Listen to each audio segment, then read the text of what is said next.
everybody, so we've got a new version of Tomb Raider. Because let's face it, even though the Angelina Jolie incarnations of Tomb Raider were okay, they weren't great. So this new version is based on the 2013 video game reboot and is directed by this guy. I'm not even going to try and pronounce his name. And it stars Alicia Vikander, the Academy Award-winning actress, as Lara Croft. So the plot for this film is heavily based on the 2013 video game reboot. It tells the story of how she's not straight away the Tomb Raider Lara Croft that we know and love at the start of it. She's more of an ordinary, average person, and so it tells the story of how she finds out about her dad, who he was off on this adventure to find something, and so she goes off to finish his quest, and in the meantime there's bad guys who want to stop her from finishing the quest, and that's pretty much it. And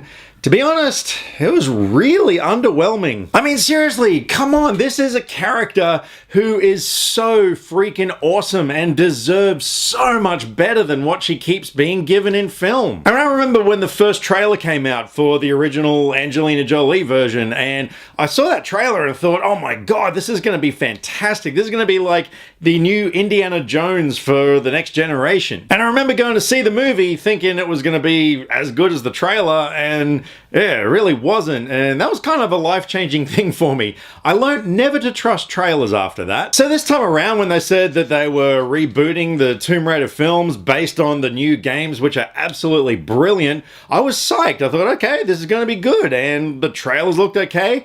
Thought, you know, didn't trust them. And I'm glad I didn't. I'm glad I went in with an open mind, because honestly, the thing that really let this film down was the story, or lack thereof.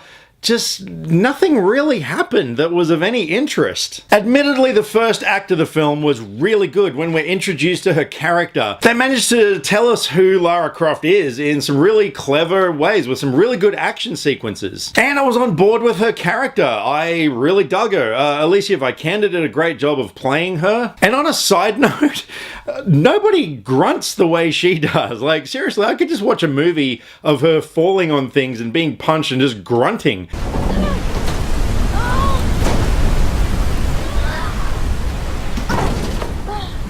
There was just something about her grunts that were really fascinating. But then the way that Lara finds out about her dad's quest and all that sort of stuff, I don't know, it just felt very cliched. It was that whole thing of, you know, if you're watching this videotape, then it means I'm dead and here's what you have to do. And it's like, okay, we've seen that before. And then when she goes off to find this island and do a thing, like, I'm pretty much already starting to forget what happened, and I've only just come home from the theater. I mean, yeah, there were a bunch of action sequences that were pretty forgettable. The villain in this thing is just completely useless. I mean, yeah, he was just one of these villains that was just there as an opposing force. There was no layer to him or anything like that. None of the supporting cast had any depth whatsoever. And it bugged me that, it's kind of a spoiler, so I'm not going to say any spoilers, but if you've seen the film, you know what I'm talking about. It kind of bugged me when a character from Lara's past meets up with her and sort of, you know, starts off on the adventure. Like,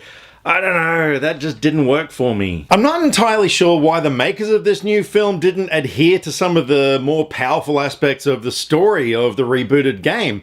For instance, in the game, there's a moment where Lara Croft first kills somebody. Now, the Lara that we're used to just has two guns, bang, bang, bang, just kills everybody relentlessly. But in the game, you know, she starts off as kind of a more normal human being, and so the first time that she's forced into killing someone, it breaks her down. I mean, it is such an emotionally powerful moment seeing the reaction of her after she's done something so incredibly horrible in order to survive. And I don't know, like, they tried to capture that moment in the film, but it just didn't really work.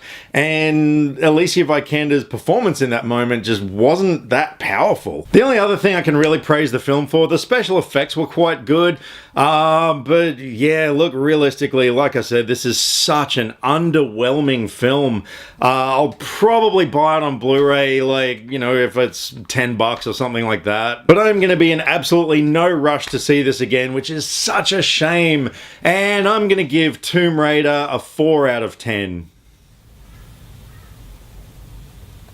One thing I will say is that this movie did set it up for the next one quite well. There were a lot of elements of this film, including the very, very end, like after the logo comes up, which, yeah, you know they're setting it up for something else. And look, I really hope the next one gives her a better story and more to do. Because if that's the case, it might actually make this film look a little bit better, being that this is just an origin story. But yeah, unfortunately, it's just not a very good origin story. So over to you guys. Have you seen Tomb Raider and what did you think? I hope you liked it more than I did. And if you did, let me know why. So let me know what you thought. Drop me some comments either here or on Facebook. All the social media links are in the description below because I like to talk about movies and I would love to talk about movies with you.